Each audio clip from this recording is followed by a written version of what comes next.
Class 10 के सभी बच्चों का बहुत बहुत स्वागत है। मैं अकबर आलम, आपका केमिस्ट्री एंड बायो टीचर, आपका अपने यूट्यूब चैनल पर बहुत बहुत स्वागत करता हूं। बेटा, जैसा कि हमने देखा कि हमारा जो सेकंड चैप्टर है वो चलने का काम कर रहा था, और उसी सेकंड चैप्टर में आज हम जो है रासायनिक समीकरण के लिखने की विधियों के बारे में बात करेंगे।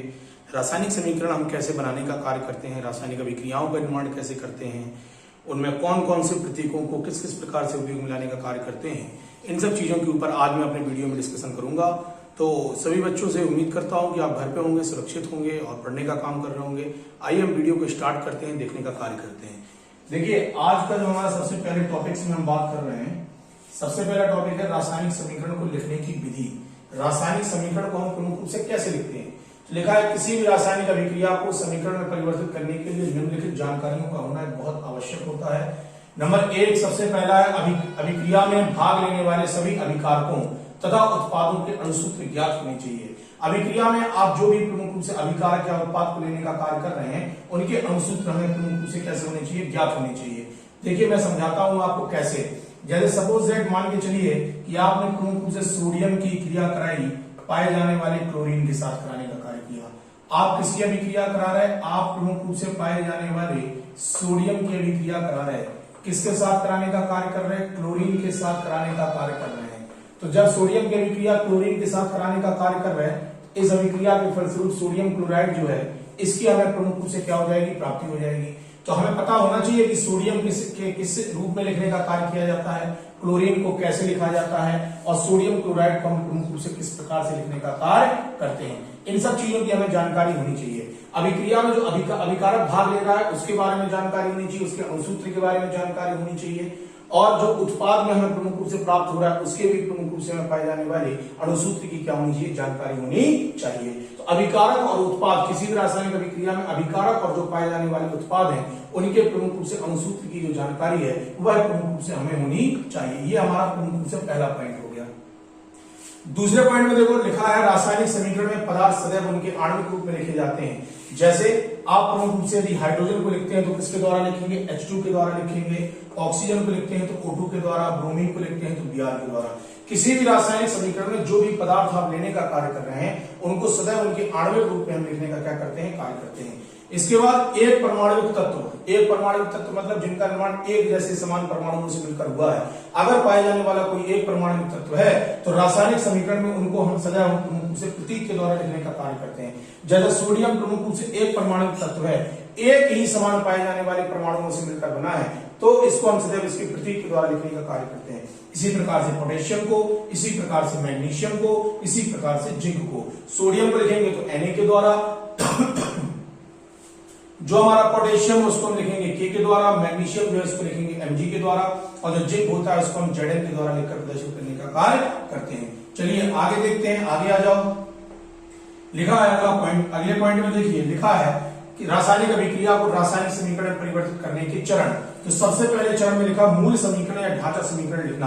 तो इसके अंतर्गत निम्नलिखित चरण आते हैं। सबसे पहला पॉइंट है, किसी रासायनिक समीकरण में अभिकारक के उत्पाद में परिवर्तन के मध्य तीर के चिन्ह को लगाया जाता है। तो जो अभिकारक होगा और जो प्रमुख रूप से पाए जाने वाला उत्पाद होगा, इनके मध्य में हम प्रमुख रूप से अभिक्रिया के तीर को लगाने का क्या करते हैं, कार्य करते हैं। पाए जाने वाले अभिकारक को सदैव तीर के पूंछ की ओर लिखने का कार्य करते हैं, अर्थात प्रमुख रूप से बाईं ओर लिखने का कार्य करते हैं, और जो उत्पाद बनता है उसको अभिक्रिया के तीर के सिर की ओर सदैव लिखने का कार्य करते हैं, अर्थात इसको हम प्रमुख रूप से दाईं ओर लिखने का क्या करते हैं, कार्य करते हैं। चलिए आगे देख लेते हैं, आगे आओ, आगे आ जाओ।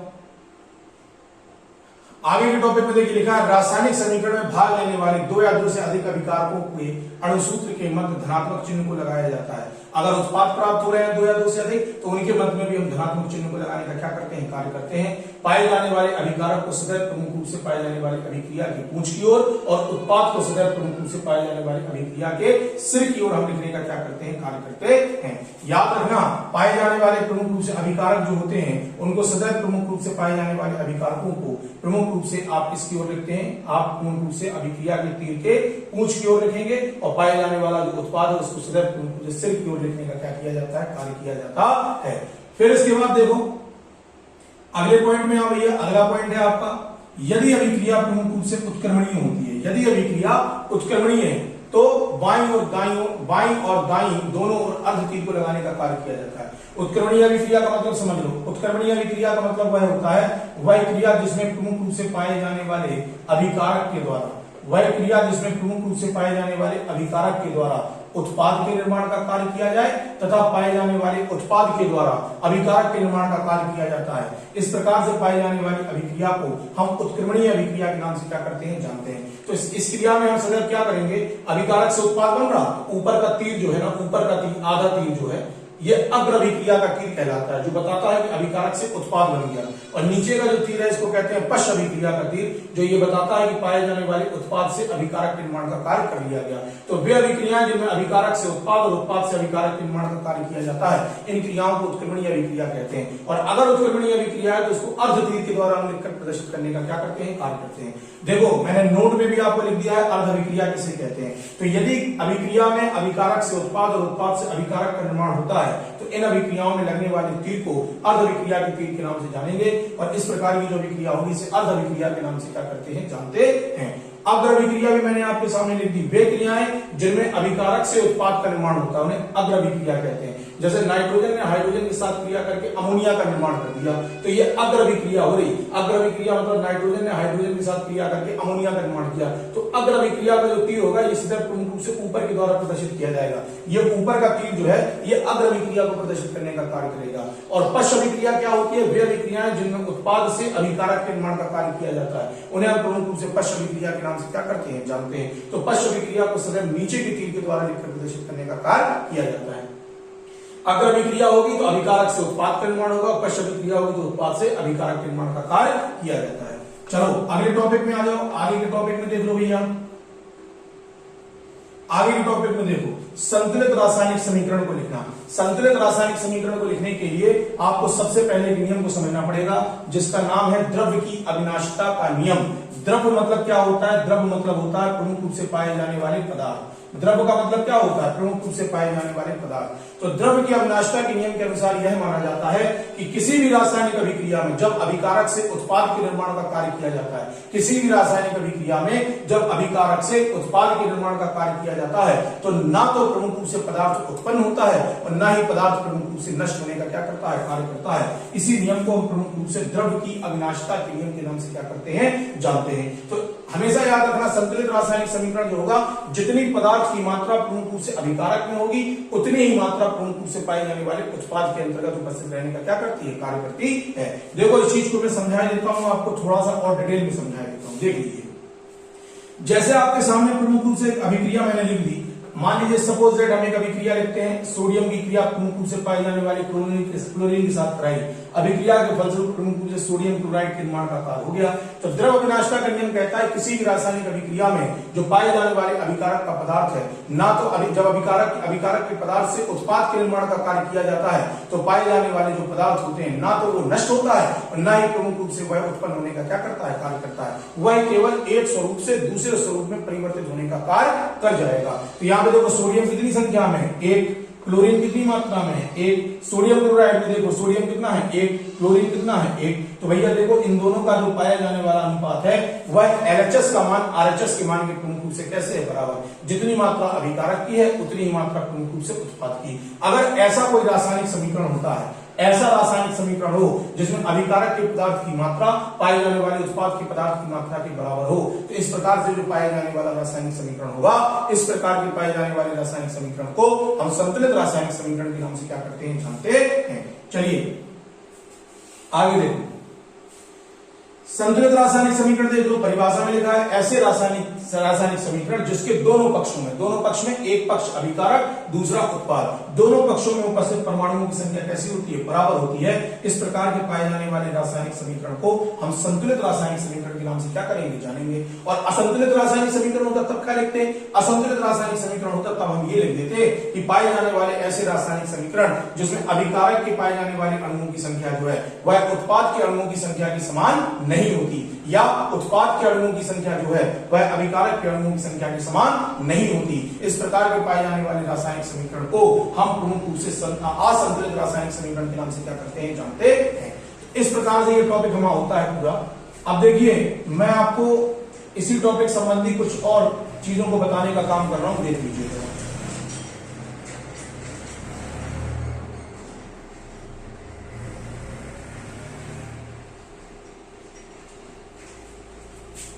अगला देखो भाई, अगले पेज पे आ जाओ, अगले पेज पे देखो, अगले पेज पे रासायनिक समीकरण को संतुलित करना। तो इसकी कुछ प्रमुख विधियां निम्नवत हैं। हमारे इसमें केवल एक विधि है, जांच एवं त्रुटि विधि। वैसे तो 4 विधियां होती हैं, लेकिन हमें केवल एक विधि पढ़नी है। हमारे सिलेबस में केवल एक विधि है, जांच एवं त्रुटि विधि। तो याद रखना, इस विधि में सर्वप्रथम समीकरण में सबसे कम स्थान पर आने वाले तत्व के परमाणुओं को संतुलित किया जाता है। इसके पश्चात अधिक स्थान पर आने वाले तत्वों को परमाणुओं को संतुलित किया जाता है। संतुलित करते समय यह ध्यान रखना चाहिए कि सूत्र में किसी प्रकार का कोई परिवर्तन ना हो। इस क्रिया को हम प्रमुख रूप से निम्नलिखित पदों में बांटने का कार्य करते हैं। देखो, जांच एवं त्रुटि विधि की पहली शर्त है कि सबसे पहले हम रासायनिक अभिक्रिया के अंतर्गत कम स्थानों पर आने वाले तत्वों के परमाणुओं को देखेंगे, फिर अधिक स्थान पर आने वाले परमाणुओं को देखकर हम फिर चेक करेंगे कि दोनों तरफ प्रमुख रूप से अभिकारक में और पाए जाने वाले उत्पाद में तत्व के जो अणु हैं, पाए जाने वाले प्रमुख रूप से अणुओं की संख्या कैसी होनी चाहिए, समान होनी चाहिए। अगर समान है तो हमारा समीकरण प्रमुख रूप से कैसा कहलाएगा, संतुलित समीकरण कहलाएगा, और इस प्रकार का समीकरण ही सही माना जाता है। तो देखो, सबसे पहले हम प्रमुख रूप से बात करते हैं, इसके कुछ प्रमुख चरण के बारे में बात कर रहे हैं। सबसे पहले चरण में आ जाओ। सबसे पहले चरण में सर्वप्रथम असंतुलित समीकरण को लिखकर सूत्र के चारों ओर कोष्ठक बना देते हैं। जैसे मान लीजिए कोई समीकरण है, सोडियम की अभिक्रिया जल के साथ कराई। इस अभिक्रिया के फलस्वरूप सोडियम हाइड्रोक्साइड और हाइड्रोजन गैस जो होती है वह मुक्त होने का क्या करती है, कार्य करती है। तो सबसे पहले रासायनिक समीकरण लिखें, उसके प्रमुख रूप से अभिकारक में और उत्पाद में प्रमुख रूप से चारों ओर कोष्ठक को लगाने का क्या किया जाता है, कार्य किया जाता है। फिर दूसरा, असंतुलित समीकरण में उपस्थित विभिन्न तत्वों के परमाणुओं की सूची बना दें। कौन कौन से तत्व उपस्थित हैं, इसमें देखो सोडियम है, हाइड्रोजन है, ऑक्सीजन। इस तरफ भी सोडियम है, ऑक्सीजन है, हाइड्रोजन है। 3 इस तरफ है और 3 इस तरफ। संख्या देख लो, सोडियम की संख्या प्रमुख रूप से कितनी है भैया, अभिकारक में सोडियम की संख्या 1 है, और प्रमुख रूप से उत्पाद में सोडियम की संख्या 1 है। हाइड्रोजन की संख्या देख लो, हाइड्रोजन देखो 2 हाइड्रोजन प्रमुख रूप से अभिकारक के अंतर्गत है, और 3 हाइड्रोजन H2 और H, 2 H ये 1 H ये 3 H है। तो लिख दिया भैया 3 H प्रमुख रूप से उत्पाद की ओर। पाए जाने वाले ऑक्सीजन पे आओ, देखो 1 ऑक्सीजन अभिकारक में है, तो 1 ही ऑक्सीजन प्रमुख रूप से पाए जाने वाले आपके उत्पाद में है। तो भैया ऑक्सीजन समान है, सोडियम समान है, लेकिन हमारा हाइड्रोजन समान नहीं है। तो हम किसको समान करेंगे, हाइड्रोजन को समान करने का कार्य करेंगे। चलो आ जाओ, आगे आओ। सबसे पहले हम क्या करेंगे, सबसे पहले हम तत्वों को संतुलित करने का कार्य करेंगे। सबसे पहले तत्वों को संतुलित करेंगे।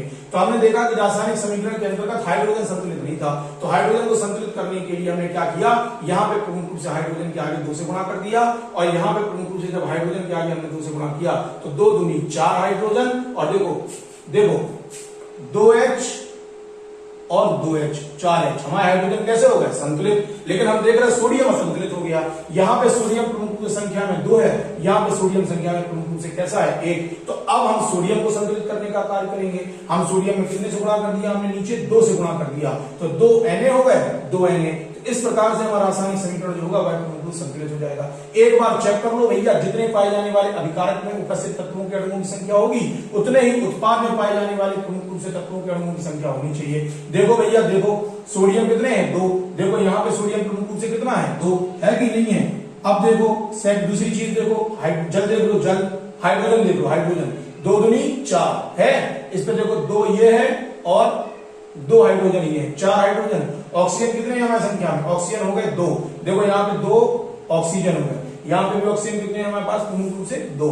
इस प्रकार से हमारा समीकरण ने चेक कर लिया कि भैया हमारा समीकरण जो है वह प्रमुख रूप से संतुलित है। इस प्रकार से संतुलित समीकरण को लिखने का क्या करते हैं, कार्य करते हैं। इस प्रकार से समीकरण को प्रमुख रूप से संतुलित करने का कार्य कर लिया जाता है। इतना बड़ा मेथड नहीं करना है, शॉर्ट में करना है। तो दोनों तरफ के परमाणुओं को देख लो, अभिकारक में कितने परमाणु उपस्थित हैं और पाए जाने वाले उत्पाद में कितने परमाणु उपस्थित हैं। दोनों परमाणुओं को देखकर हम प्रमुख रूप से पाए जाने वाले दोनों को बैलेंस करने का क्या करते हैं, कार्य करते हैं। क्योंकि द्रव क्यों करते हैं ऐसा इसलिए करते हैं क्योंकि द्रव्य की अविनाशिता कहती है, द्रव्य की अविनाशिता का नियम कहता है किसी भी रासायनिक अभिक्रिया में पाए जाने वाले अभिकारकों के अणुओं की संख्या जो है जब उत्पाद में परिवर्तित होती है तो ना तो कोई नया पदार्थ बनता है, ना ही किसी नए पदार्थ को प्रमुख रूप से नष्ट करने का कार्य किया जाता है। केवल पदार्थ एक रूप से दूसरे रूप में परिवर्तित होने का क्या करता है, कार्य करता है। इसी को हम प्रमुख रूप से द्रव्य की अविनाशिता के नियम के नाम से क्या करते हैं, जानते हैं। चलो आ जाओ। इसके बाद अन्य तत्वों को संतुलित कर लेंगे। अन्य तत्व कोई है नहीं तो हमारा समीकरण प्रमुख रूप से कैसे कहलाएगा, संतुलित समीकरण कहलाएगा। चलिए आगे आ जाइए, आगे आओ। आगे के बिंदुओं में लिखा है रासायनिक समीकरण की अधिक सूचनात्मक बनाना, मतलब रासायनिक समीकरण में और क्या क्या हो सकता है उसकी सूचना प्रदान करना।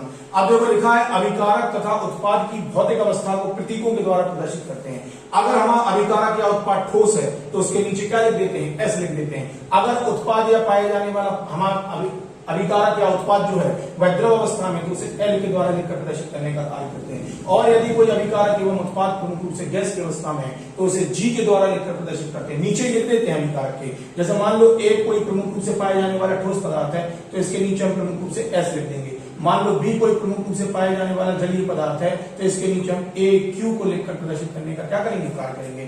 इस प्रकार से हम अभिकारक और उत्पाद के बीच में क्या बन रहा है, कौन सी उनकी भौतिक अवस्था है, उसको हम प्रमुख रूप से लिखने का क्या करते हैं, कार्य करते हैं। अगले बिंदु पे आ जाओ, लिखा है अवक्षेप यदि ठोस अवस्था में होता है, अगर ठोस होगा तो कहां चला जाएगा, नीचे, तो इस पर एरो कहां लगा देंगे, नीचे की ओर लगाने का कार्य कर देंगे। और यदि पाए जाने वाला अवक्षेप जो है, अवक्षेप मतलब अशुद्धि जो है, यदि गैस की अवस्था में यदि उड़ने का कार्य करती है तो तीर को सदैव कहां की ओर लगा देते हैं, ऊपर की ओर लगाने का क्या करते हैं, कार्य करते हैं। अगला देखो सी, अगला है अभिक्रिया की परिस्थितियों को ताप दाब एवं उत्प्रेरक को तीर के ऊपर या नीचे की ओर लिखकर प्रदर्शित करने का कार्य करते हैं। देखो समझ लो, अगर मान लीजिए कि कोई रासायनिक अभिक्रिया हो रही है, ए प्लस बी कोई रासायनिक अभिक्रिया हो रही है जिसमें सी प्लस डी प्रमुख रूप से बनने का कार्य कर रहा है, तो इस अभिक्रिया में प्रमुख रूप से मान लीजिए यह अभिक्रिया 200 वायुमंडलीय दाब पर हो रही है, तो 200 वायुमंडलीय दाब हम कहां पे लिखेंगे, तीर के ऊपर या तीर के नीचे लिखने का कार्य करेंगे। यदि मान लीजिए कि प्रमुख रूप से यह क्रिया जो है वह 50 डिग्री सेंटीग्रेड टेम्परेचर पे भी हो रही है तो 50 डिग्री सेंटीग्रेड या तो ऊपर लिख देंगे अभिक्रिया के तीर के या अभिक्रिया के तीर के नीचे की ओर प्रमुख रूप से लिखने का हम क्या करते हैं, कार्य करते हैं। इस प्रकार से हम इसको लिखने का कार्य करेंगे। चलो आगे आओ, लिखा है अभिकारकों को गर्म करने के लिए तीर के ऊपर त्रिभुज के चिन्ह को लगाने का कार्य करते हैं। यदि मान लीजिए कि किसी रासायनिक अभिक्रिया, कोई रासायनिक अभिक्रिया हो रही है, कोई रासायनिक अभिक्रिया प्रमुख रूप से होने का कार्य कर रही है और किसी रासायनिक अभिक्रिया के अंतर्गत, जैसे मान लीजिए कोई रासायनिक अभिक्रिया ए प्लस बी है, इसमें अभिक्रिया के फलस्वरूप सी प्लस डी के निर्माण का कार्य किया जाता है।